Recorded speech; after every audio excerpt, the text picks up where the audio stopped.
Good morning, y'all. I'm gonna really do my best to make this video without crying. But my heart is extremely worried and my mind is cloudy. But this video will be about Suicide Awareness Month. I know it's a very uncomfortable topic. I know a lot of people don't want to really hear it, but it is something that is happening in our world. It is something that I actually know all too well personally. I want to get through this video so bad without crying. I cried last night and I can tell like it's not all out yet. But I really do trust in my God. I believe everything happens for a reason. That I went through, everything that I went through and endured, everything that I endured for a reason, for a purpose. I want to say I am a survivor. God has brought me such a far way.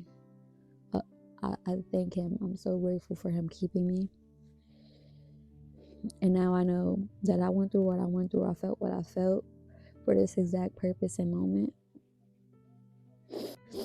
I've been wanting to make a video for the past couple days just to put more awareness on mental health.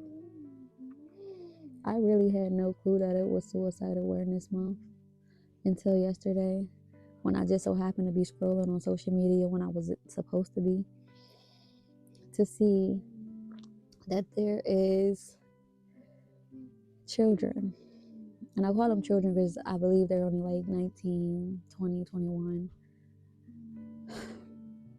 making posts saying that they're leaving the chat, that they're going to be unalive later, actually taking their lives. I'm someone who has battled with mental health most of my life.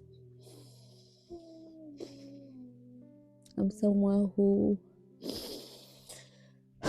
actually has had a few attempts. Grateful my God did not allow any of them to suffice, and that I'm still here today. In 2023, I've actually had a brother.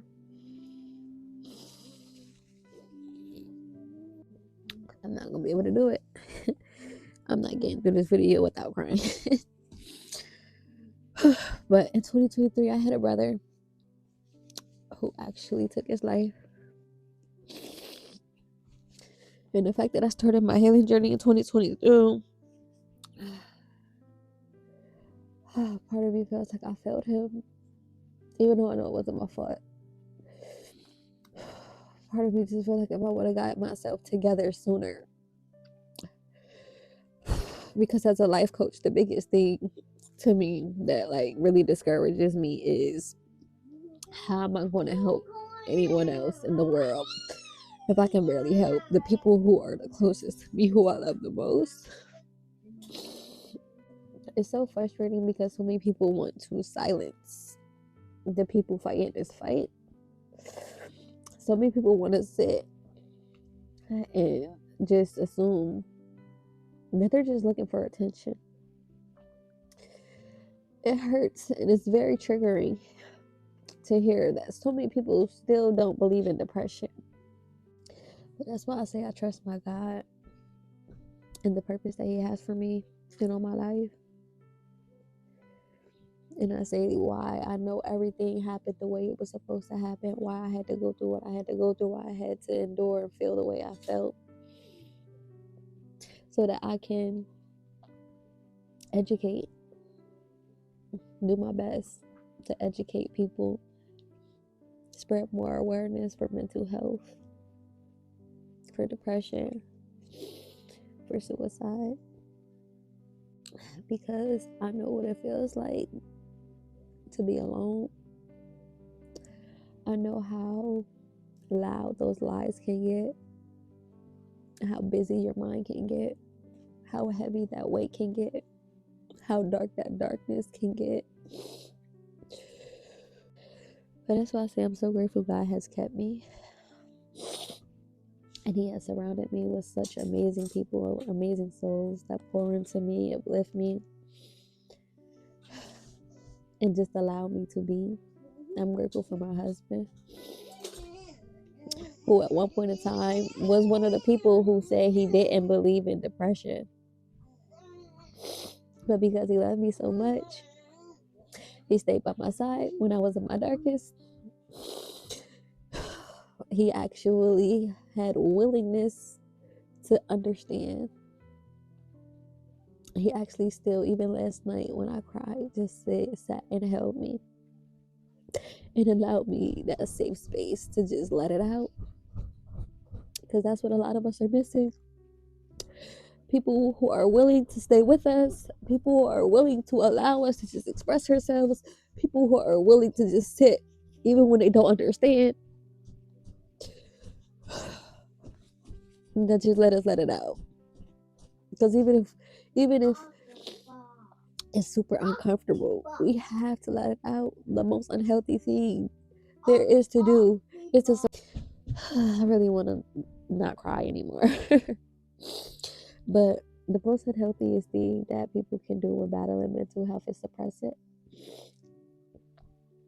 because it's so unhealthy. It festers, it consumes you, and sooner or later you will feel like you're drowning or suffocating. And after a while, that's all you gonna want to do. And that's exactly why we have so many people just taking their lives nowadays. But that's exactly why I became a life coach. That's exactly why I started H.U.G.E. And I beat myself up so bad because of the fact of how long I feel like it's taken me to get to where I needed to be, to really feel confident enough to just really put myself out here like this.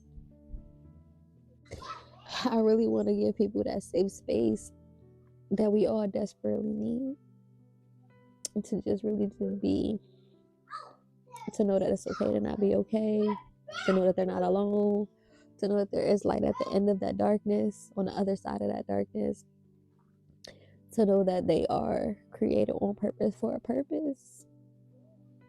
And whether it be for them to be a life coach to help the next person, whether it be for them to be a mom or a father,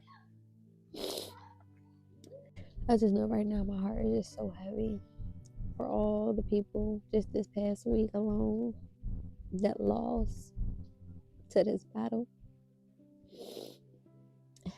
And to think of all the other people out there suffering in silence, that are still fighting, trying their best, that may just be almost at a breaking point. Like, I really, really, really, really, really, like, I'm here. I would rather sit on the phone with you. I would rather sit with you, hold you, cry with you, whatever needs to be done,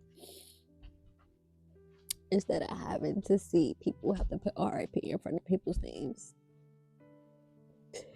for ending their lives. I want to say, for the people fighting this fight, we have to speak up. We have to stop saying we're okay, we're fine, we're good. We have to stop sitting here trying to carry this load on our own. We have to stop sitting here allowing the lies to take over. As much as our minds might make us think nobody cares, nobody loves us, and nobody's there, someone does care. Someone is there. I'm here if you need. Whatever the battle is, whatever the struggle is, you can get through it. For everyone else,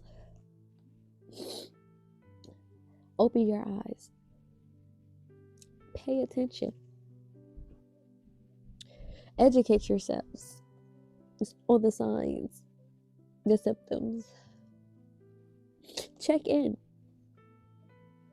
Let them know that you love them, that you're here for them. And no matter how uncomfortable the conversation may be, just sit with them. Because I guarantee you, they probably feel like a burden and they don't want to bother you or inconvenience you with how they feel. But I guarantee you that they don't want to feel how they feel either.